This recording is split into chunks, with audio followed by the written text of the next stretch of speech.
Good morning, CSL. Welcome to the Center for Spiritual Living at Fort Lauderdale.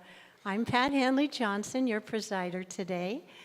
And wow, it always amazes me that so many people get up early in the morning and come for the Sunday celebration.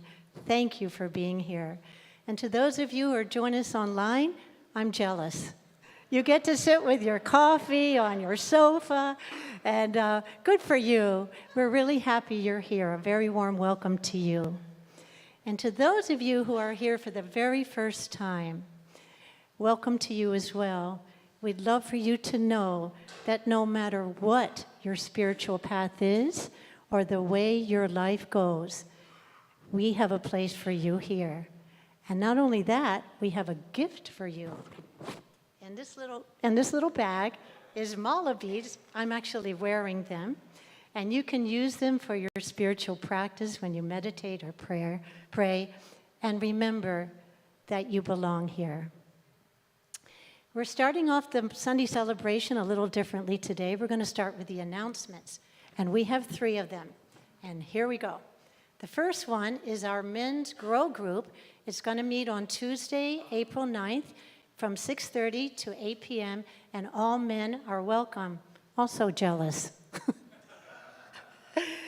We all have the ability to change unwanted conditions in our lives, even when it seems impossible. Please join Dr. John Waterhouse and licensed spiritual practitioner Todd Masnicki next Sunday after service for a 1-hour workshop on spiritual mind treatment. We'll explore the scope and power of affirmative prayer, which can change your life forever. To build on this workshop, Dr. John will also be teaching the power of your word. It's a 6-week certificated course on spiritual mind treatment. It's on Tuesdays, starting April 23rd through May 28th, from 6:30 to 8:30 p.m.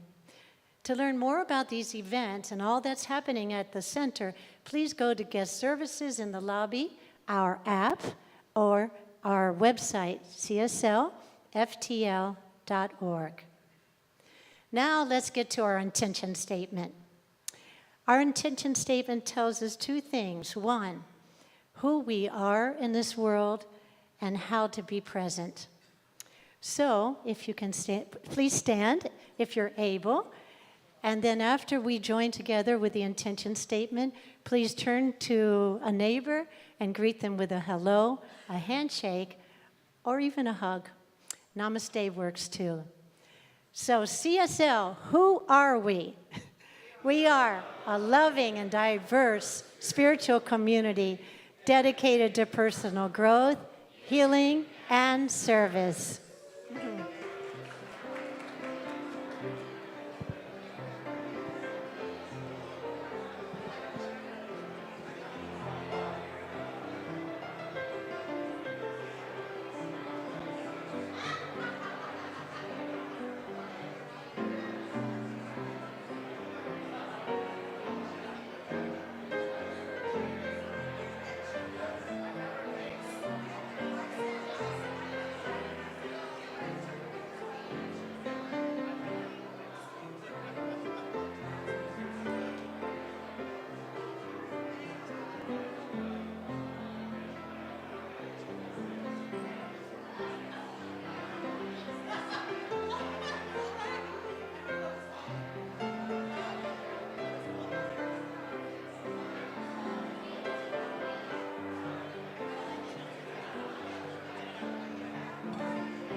Good morning, CSL.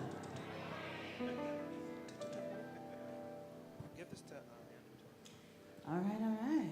We're going to start the service singing our first song, Spirit is in this place. So I know you all just sat down, but let's stand up. Here we go. Here we go.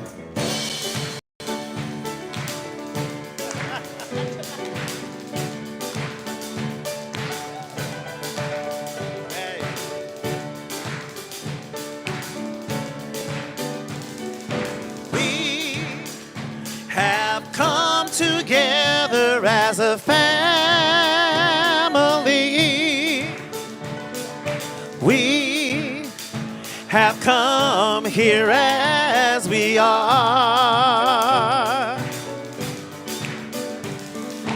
We have come with arms wide open. We have gathered here in love. Spirit, send this. Spirit, send in this place.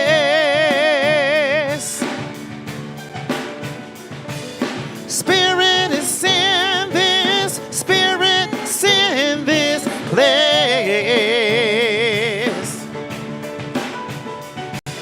Spirit is in this. Spirit sent in this place. Raise the ruined shouts of praise. Spirit sent in this place. Spirit is in this. Spirit sent in this place.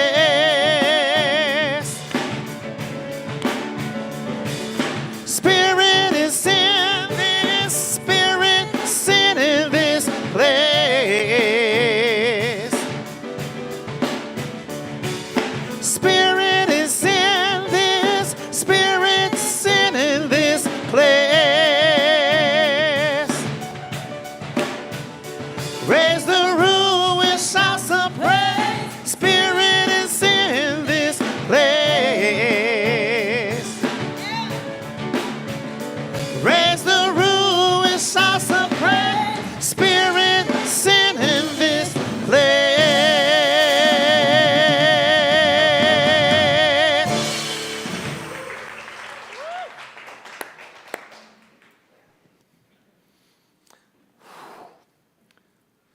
I know that Spirit is in this place because we are here.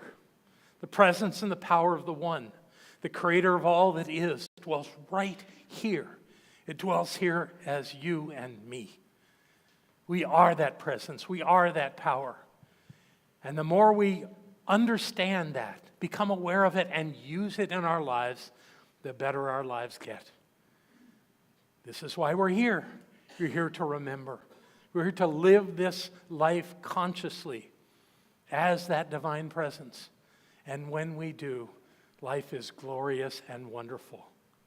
I know that God is in this place, will always be in this place when we are here. That's the truth, and so it is.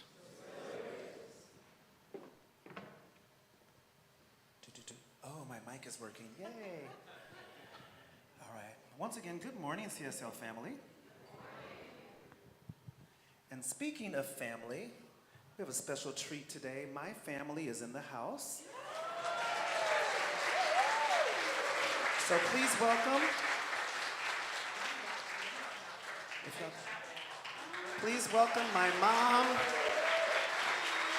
Miss Beverly, my sister Carla, and my brother's 65th birthday today. Make some noise for Philip.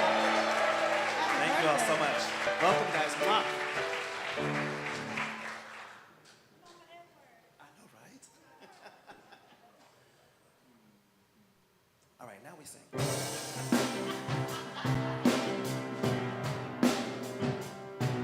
It's even more special when your mama's in the house. You know what I mean? Spirit is our source of strength.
I'm kidding, I did it, I put it backstage.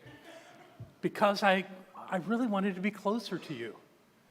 I didn't want anything between us. We'll see how it goes. If it doesn't go well, the podium will be back.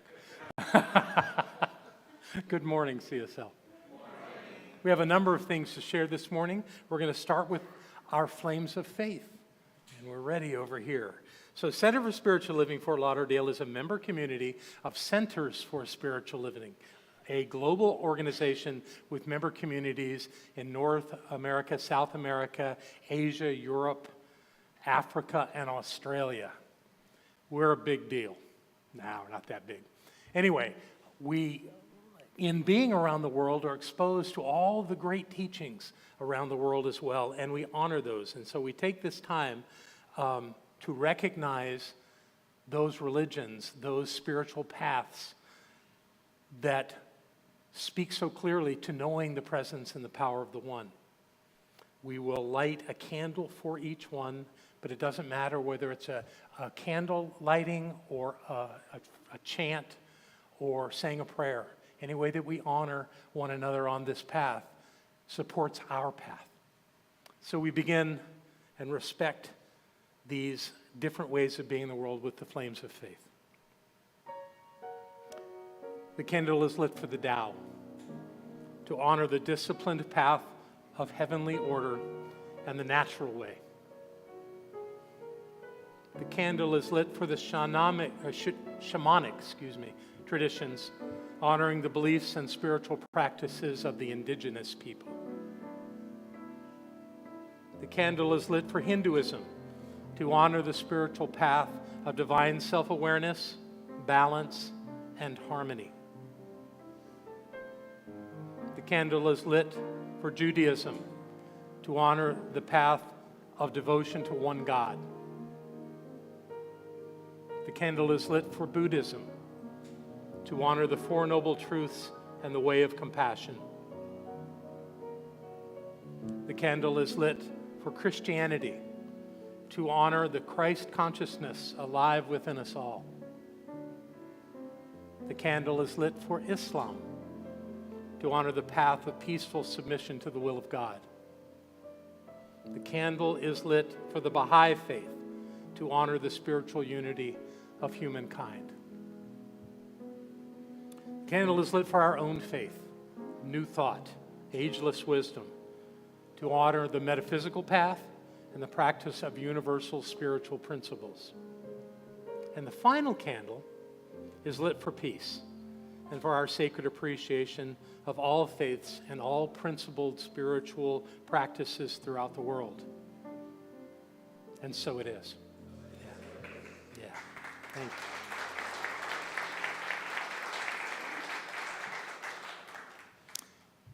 And as you know, this center has a series of core values that were chosen years ago, but still are completely relative to who we are.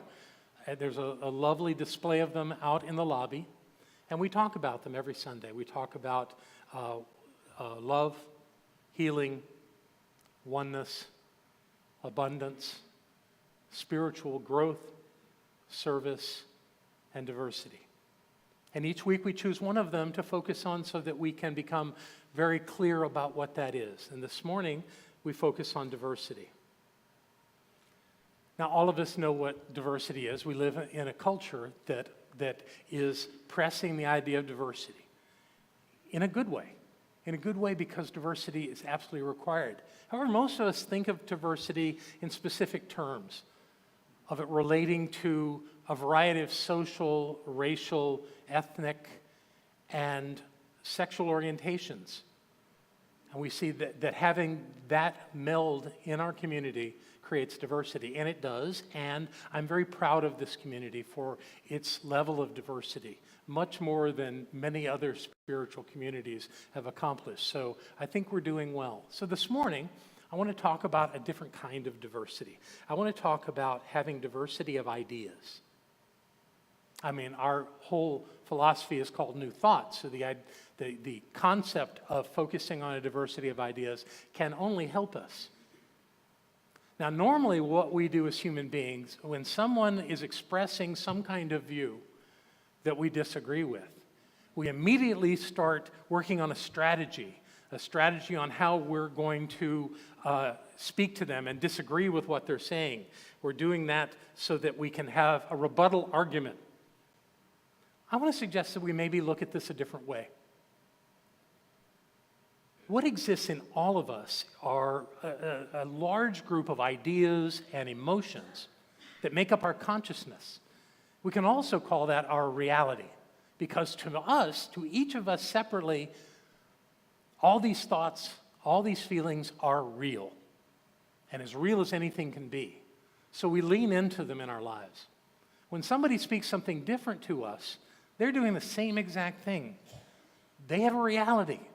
It's different than yours, perhaps, but it's still valid. So what I would suggest is that we take the time to listen to them. That doesn't mean that we're immediately going to embrace whatever they say, but we give them the opportunity and we honor them by speaking, allowing them to speak to us and say what they want to say. When they're done, if they're willing, we perhaps share some of the things that we believe that may sound a bit different. Once we've done that, one of two things can happen to us.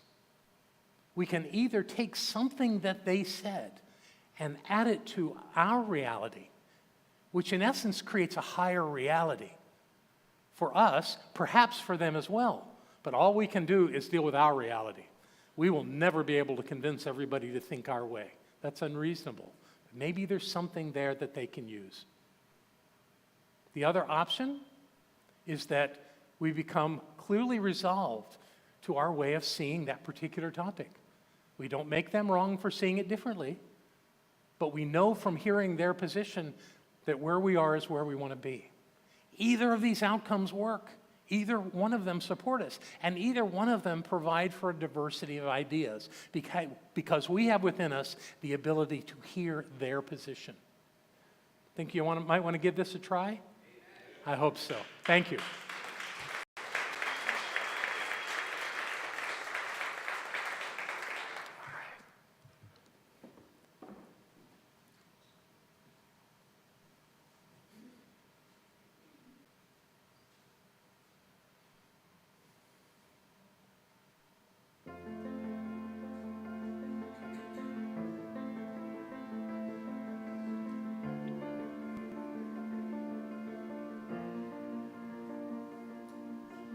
I keep fighting voices in my mind that say I'm not enough.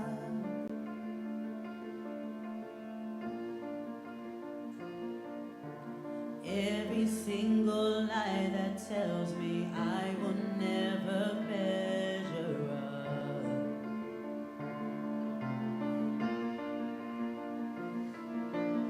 Am I more than just a sum of every high and every low?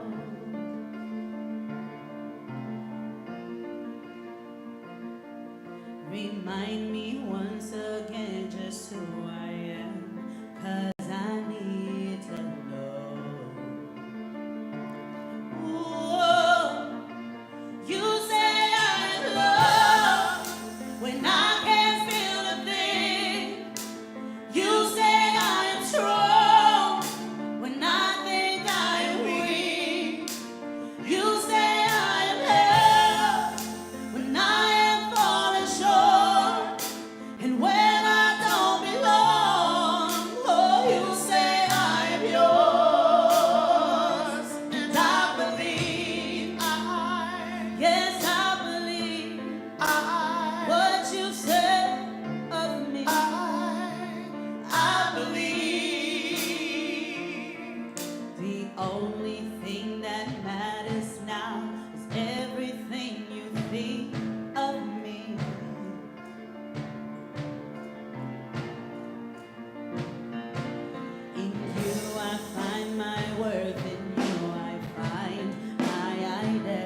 Wow.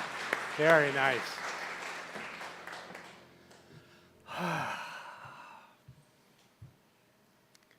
So I'm very excited to be speaking with you today. This is the first message that I'm offering where I got to pick what I talk about.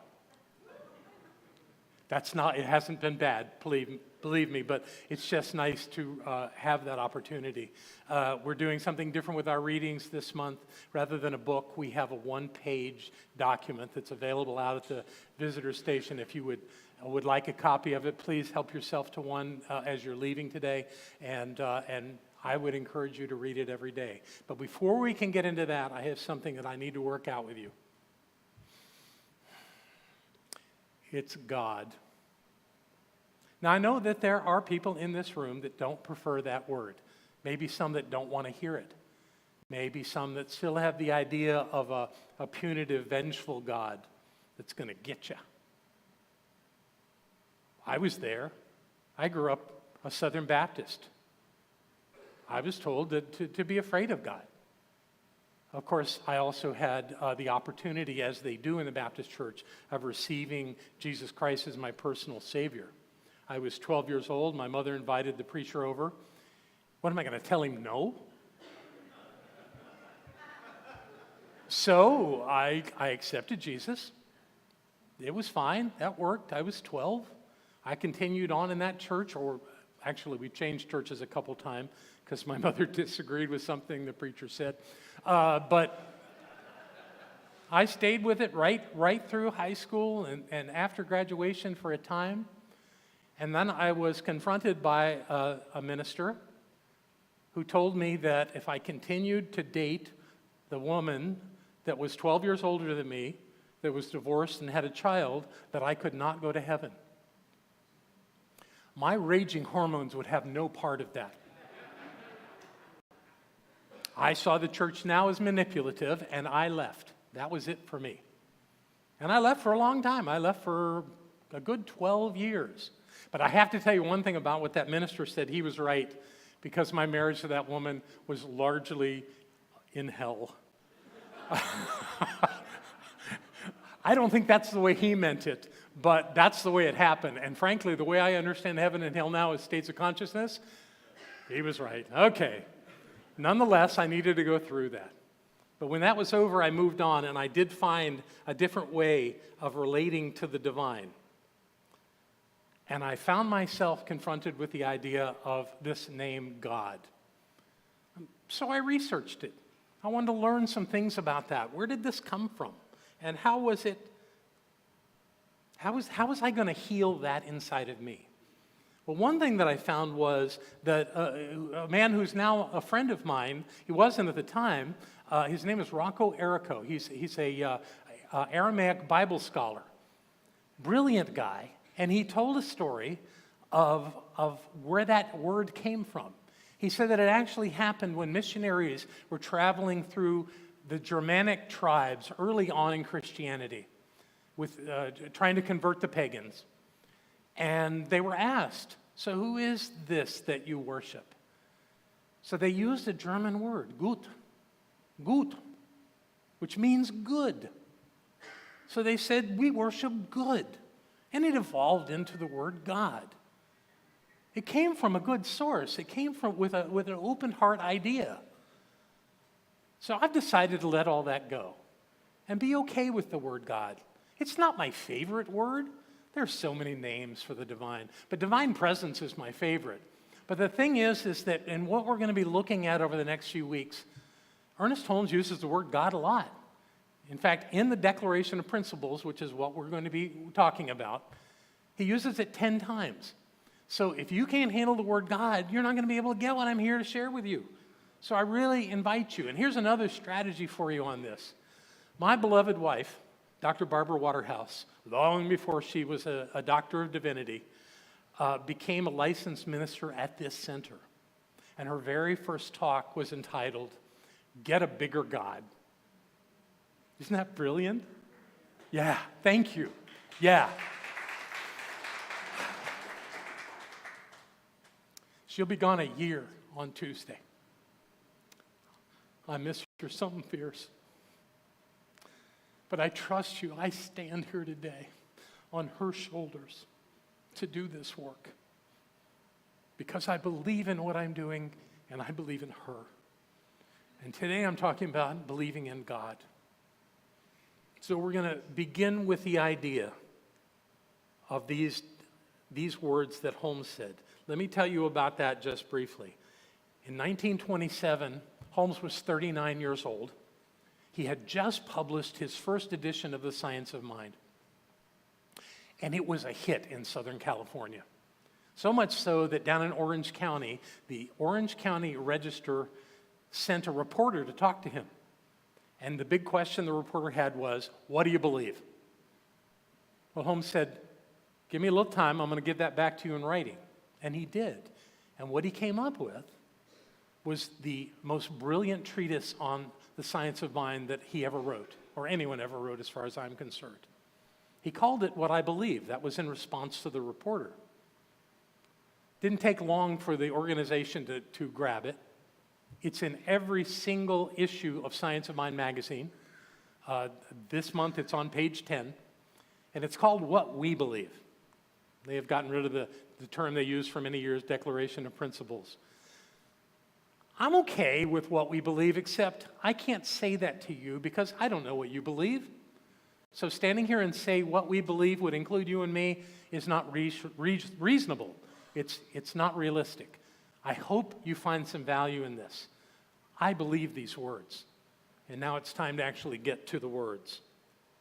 So in his statement, What I Believe, he begins with the phrase, I believe in God, the living Spirit Almighty, one indestructible, absolute, and self-existent cause. What does that mean? It means a lot. And we're going to take it down basically to one word at a time.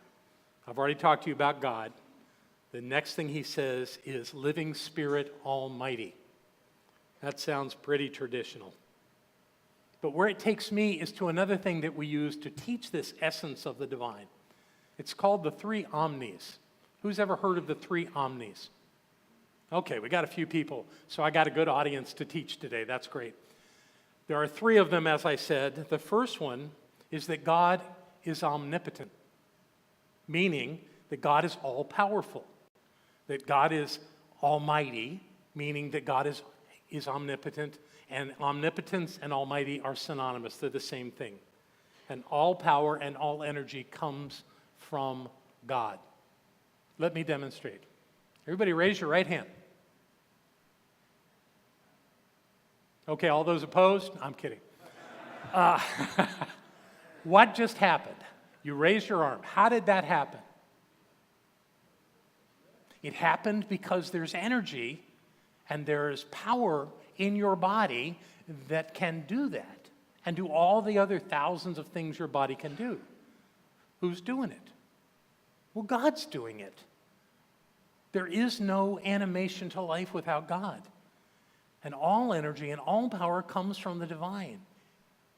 So anything that has an aspect of energy, power, force, or otherwise is God ordained. Now, we're on a process of learning that it doesn't work to be violent.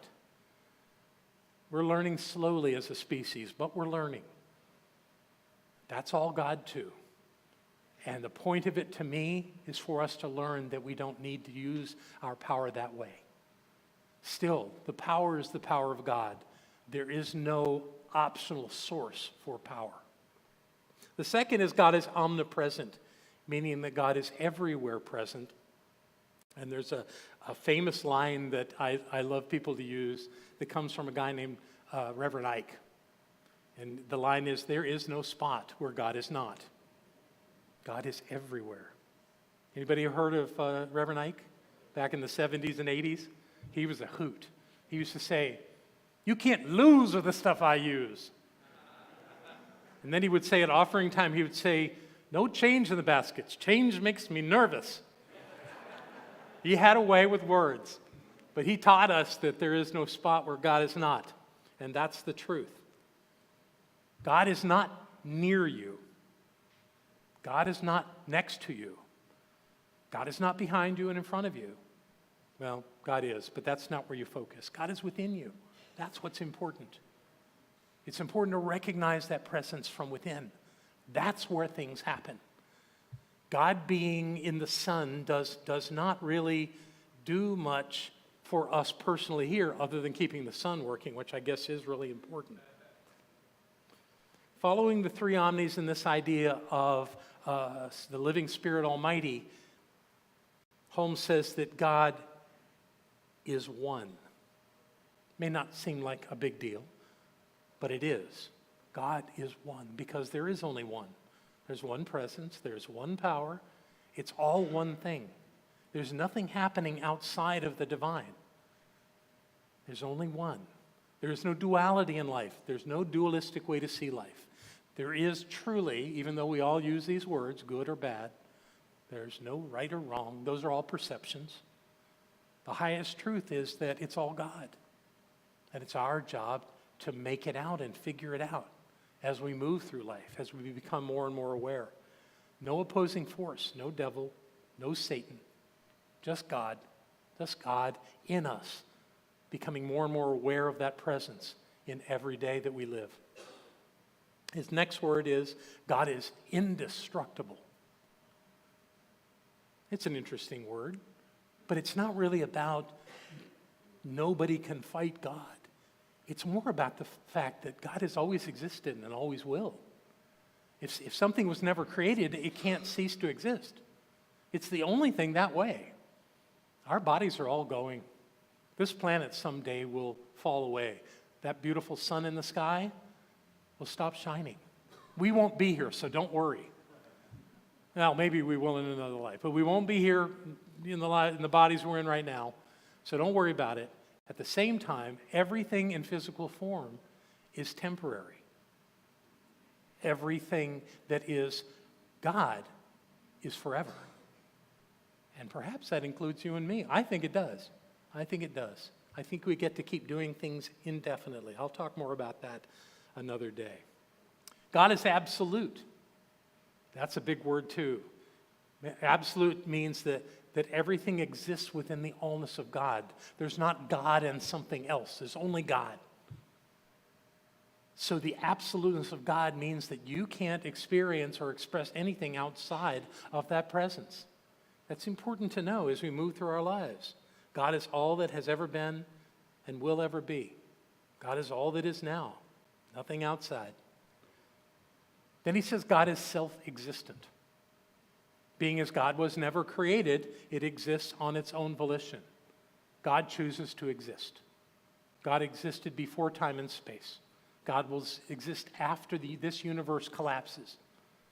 All there is God. That's the truth. And the final word in that statement is God is cause. Notice that capital C. It's that important, this idea of God being cause. So to show you this, we're going to pull up the science of mind symbol for a moment. So there are two horizontal lines. You see that there's a descending line and an ascending line. Forget about those two lines right now. It's the two horizontal lines that we want to think about. Everything that is above that upper line represents the invisible presence of the divine. That's where cause happens. And frankly, that's where you exist. Not your body, not even your mind. But you, the spiritual being that you are, exist in that upper area. Nothing there is visible, but everything there is real. And important for us to understand, because we are at cause point in our lives as God, the allness of everything, is at cause point in creating this physical experience we call life on planet Earth. The next sentence that we're going to look at, the second sentence in the Declaration of Principles, says this one manifests itself in and through all creation, but is not absorbed by its creation. This is really important to understand. It's kind of a weird, not absorbed by it. What does that mean? Well, what it means is that God, yes, is in everything. but you can't find God in it. So we don't worship things. Because even though the presence of the divine must be present at every point in everything in the physical universe, that's not the place we find God. We find God at the point of us. And again, not our physical form, but our beingness. That presence is at the center of what we are. That spirit, that teaching symbol that we just saw, it has a circle around it. Desjardins said that God is a circle that has no circumference, whose center is everywhere. No circumference. Circumference is nowhere. Center is everywhere. That seems kind of abstract, but if you think about it, it's the truth. The wholeness of God is everywhere. The wholeness of God is at the point of view. You don't need to find God anywhere else, although it's really helpful to recognize that God is present in everyone that we see. That doesn't mean that we seek God in them. It says that we honor the God of their being as much as we know the God of our own being. This is an important way to be in the world. Being omnipresent, God exists in, through, and everything, but we can't find it anywhere except in ourselves. The only place we find God is right here at the point of us. Again, not our body, but in our consciousness and our beingness. And then the final statement to talk about this morning, the manifest universe is the body of God. It is the logical and necessary outcome of the infinite self-knowingness of God. So we go back to the teaching symbol to explain this one. The lower part of the teaching symbol, below the second line, is everything that is physical. Every condition, every physical object, the universe itself is in the bottom of this circle. All of that is called effect. Cause at the top, moving through the law of spirit into effect. It's the body of God. It didn't escape being in the presence or being part of the presence. It still is, but it's at effect. And everything that's happening in effect, we can change.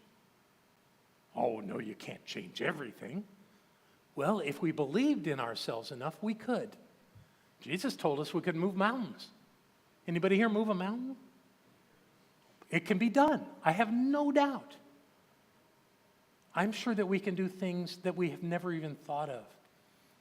But we don't accept that that's possible, so it doesn't happen. And I'm not suggesting we should go try to move all the mountains to somewhere else.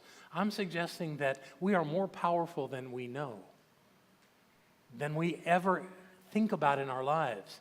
We tend to focus on what's not working, and that holds us back. Because the same thing about that symbol works.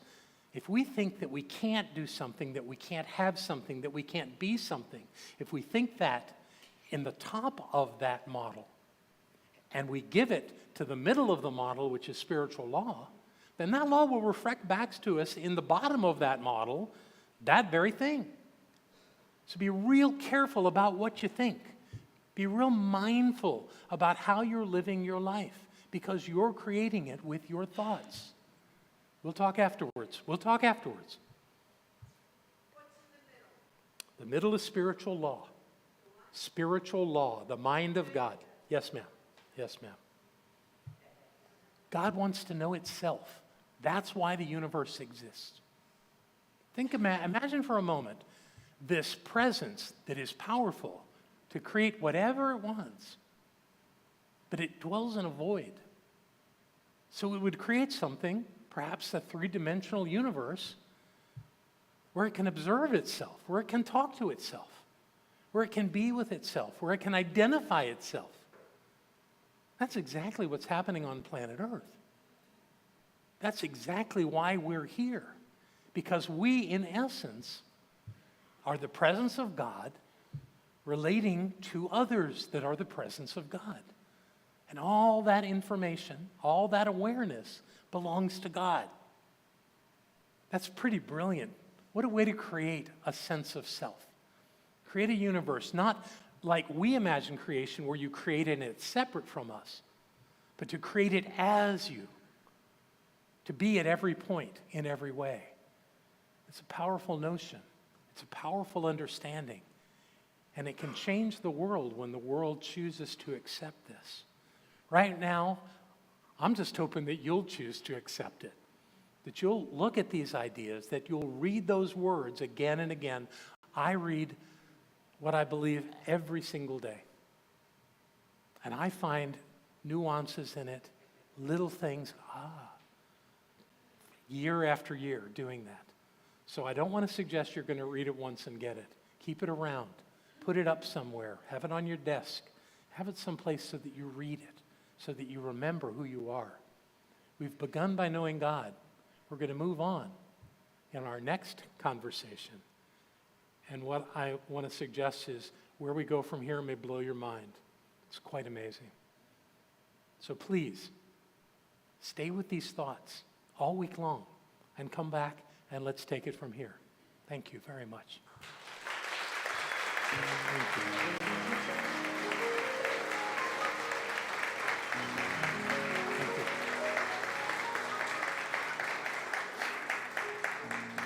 Okay, so it's time for us to reflect on these ideas as we do. So I invite you to close your eyes, go within, and receive these words. There is one power, one presence. It exists in and through all things. It dwells everywhere and always, including at the point of us. It shows up differently in each of us. That's wonderful. Because if we were all the same, it wouldn't be very interesting at all. The fact that we're different is a blessing. We are still God. We are still that presence. And we express life our way. And it's all good. Because the word God means good. To know this, we are grateful. And we allow it to just be there before us for a moment.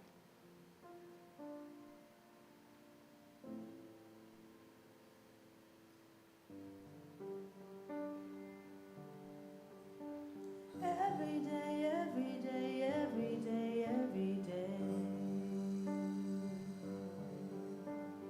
Every day, every day, every day, every day. Every day, every day, every day, every day. God is all around me. And through me.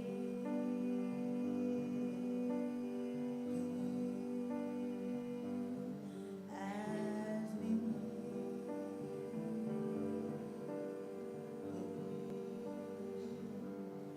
in and through me.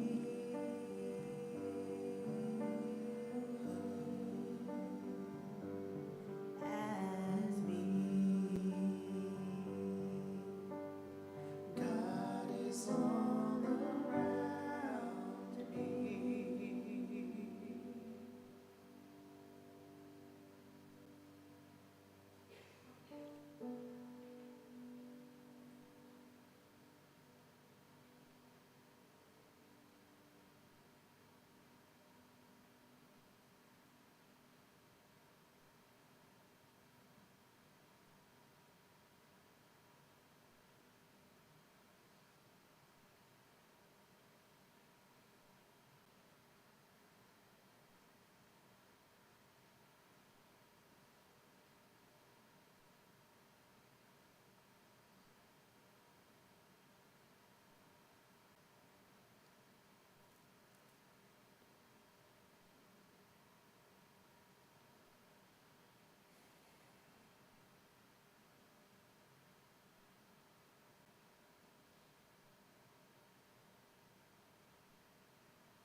Only good can come to us from this knowing. where God truly is all there is, now and forever. We let this be so, in gratitude and love, and so it is.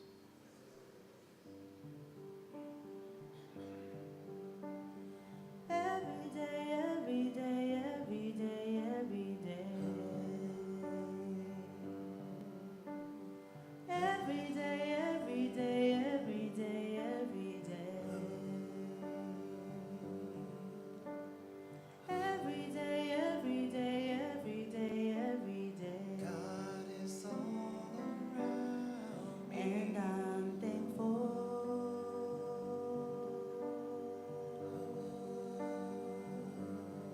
And so it is. And I'm thankful.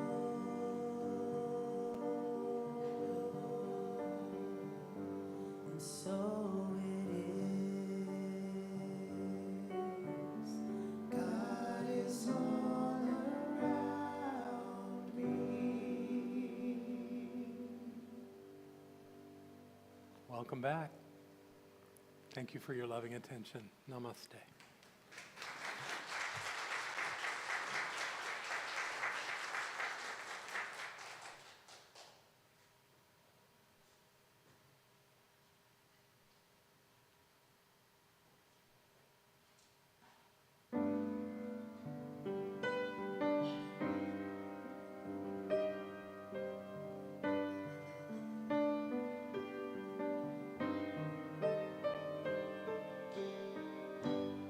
We've said it all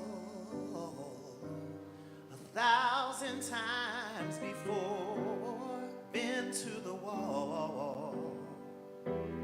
It's always found somewhere to turn. There was always more to learn. We've reached the end and almost closed the door. Then someone would bend. I never can remember who. All I know is that we found the strength to make it through. Love always finds a way when the clouds have no silver lining. Love comes through shining. Love always seeks the light through the darkest night. In its small ways, love always finds a way.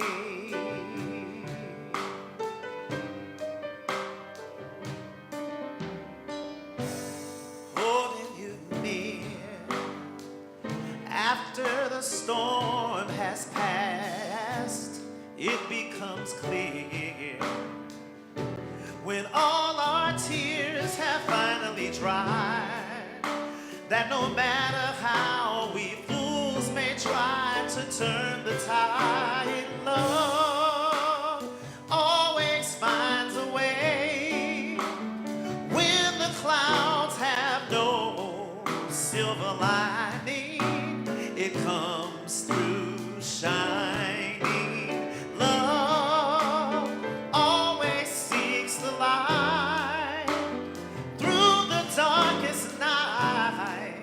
In its small ways, love always finds a way.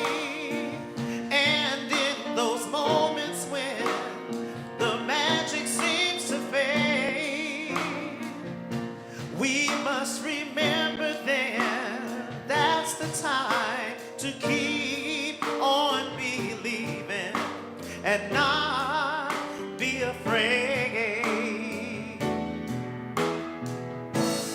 If we all trust in what we really feel, then all of us can hold tomorrow in our hands.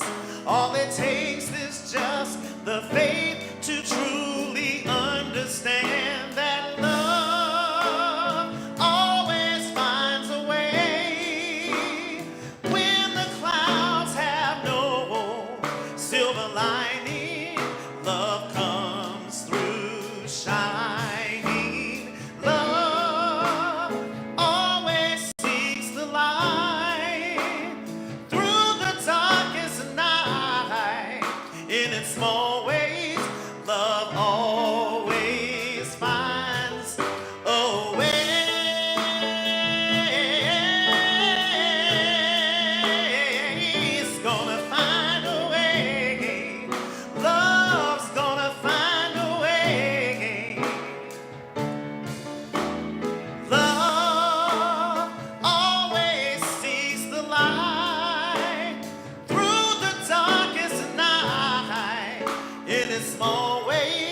Sisters, aren't they amazing? It's time for us to receive our gifts from you as a community. I want to thank you for doing your part to keep this center vibrant, healthy, prosperous. What you do really does make a difference. And those of you in the TPL program are extremely important to our community by making your commitment to give ongoingly and in a very generous way. And so I think we're showing the names of our TPL members. We certainly want them to be acknowledged. We also have people who are at home. Some people know about that idea of being at home and watching us. You too can participate. In fact, this is everybody. Anyone can go to our website or to the CSL Fort Lauderdale app and make a contribution to this center. So however you do it is fine and wonderful. Just please do it. That creates a full circle of activity that you come and you receive and you give, and everybody leaves better for it. So thank you for doing that. Thank you for being a part of that.